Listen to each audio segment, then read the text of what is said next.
Budget కేటాయింపుల రూపంలో కేంద్ర ప్రభుత్వం ఏపీకి దన్నుగా నిలిచింది. విభజన హామీలపై మాట నిలబెట్టుకుంది.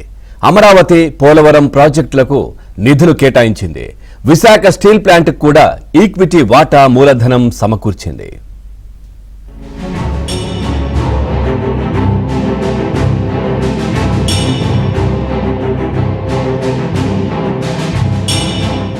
ఏపీ విభజన హామీలకు సంబంధించి కేంద్రం తాజా బడ్జెట్లో మాట నిలబెట్టుకుంది. రాజధాని అమరావతి, పోలవరం ప్రాజెక్టు నిర్మాణాలకు కేటాయింపులు చేసింది. విశాఖ ఉక్కుకి కూడా నిధులు సమకూర్చింది. రాష్ట్ర విభజన చట్టంలో ఉన్న అన్ని హామీలను నెరవేర్చేందుకు, పోలవరాన్ని పూర్తి చేసేందుకు కట్టుబడి ఉన్నామని ప్రకటించింది. పోలవరం ప్రాజెక్టుకు 5,936 కోట్లు కేటాయించింది. అమరావతికి వివిధ ఏజెన్సీల ద్వారా ప్రత్యేక ఆర్థిక సాయం అందిస్తామని, ఈ ఆర్థిక సంవత్సరంలోనే 15,000 కోట్లు సమకూరుస్తామని వెల్లడించింది. రానున్న సంవత్సరాల్లో రాజధానికి మరిన్ని నిధులు సమకూరుస్తామంది. విదేశీ సాయం కోసం ప్రపంచ బ్యాంక్, ఆసియా అభివృద్ధి బ్యాంకుల్ని సంప్రదించామని, ఈ రెండు సంస్థలతో లీగల్ ఒప్పందాలపై డిసెంబర్ 20-26 తేదీల్లో సంతకాలు కూడా జరిగాయని వివరించింది. సవరించిన అంచనాల ప్రకారం పోలవరం తొలిదశ పూర్తవడానికి 30,436 కోట్ల వ్యయమవుతుందని, ఇందులో ఇప్పటికే రీఎంబర్స్ చేసిన మొత్తం పోగా మరో 12,157 కోట్లు ఇవ్వాల్సి ఉందని తెలిపింది. దీనిలో ఈ ఏడాది 5,936 కోట్లు కేటాయించింది.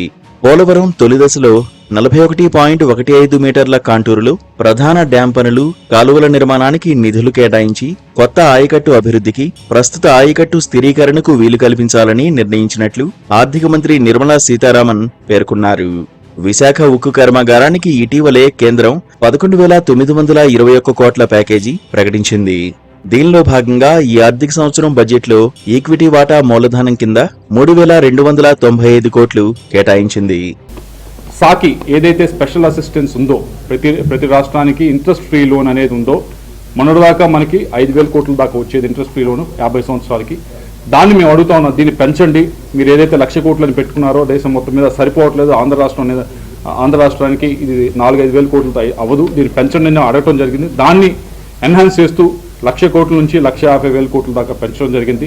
కాబట్టి ఇప్పుడు ఈ ఎక్కువ పెంచిన దానిలో ఎక్కువ సింహభాగం అనేది మనకే ఆంధ్ర రాష్ట్రానికి వస్తుంది.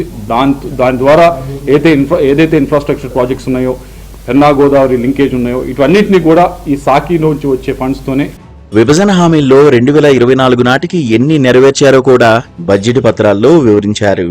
2024 డిసెంబర్ 24 నాటికి రాష్ట్రానికి 3,950 కోట్ల మేరకు మూలధన వ్యయాన్ని ఆమోదించామని కేంద్రం తెలిపింది. ప్రత్యేక సాయం కింద 3,685 కోట్లు విడుదల చేసినట్లు వెల్లడించింది.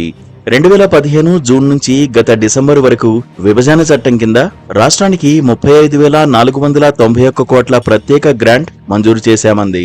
విభజన చట్టంలో భాగంగా రాయలసీమ, ప్రకాశం, ఉత్తరాంధ్రలోని వెనుకబడిన ప్రాంతాలకు ఇప్పటికే 1,750 కోట్లు విడుదల చేయగా మరో 350 కోట్లు ఇవ్వాల్సి ఉందని యూసీల కోసం ఎదురు చూస్తున్నట్లు కేంద్రం పేర్కొంది. రాష్ట్రంలోని ఎన్ఐడి, సెంట్రల్ యూనివర్సిటీ, గిరిజన వర్సిటీకి నిధులు కేటాయించారు.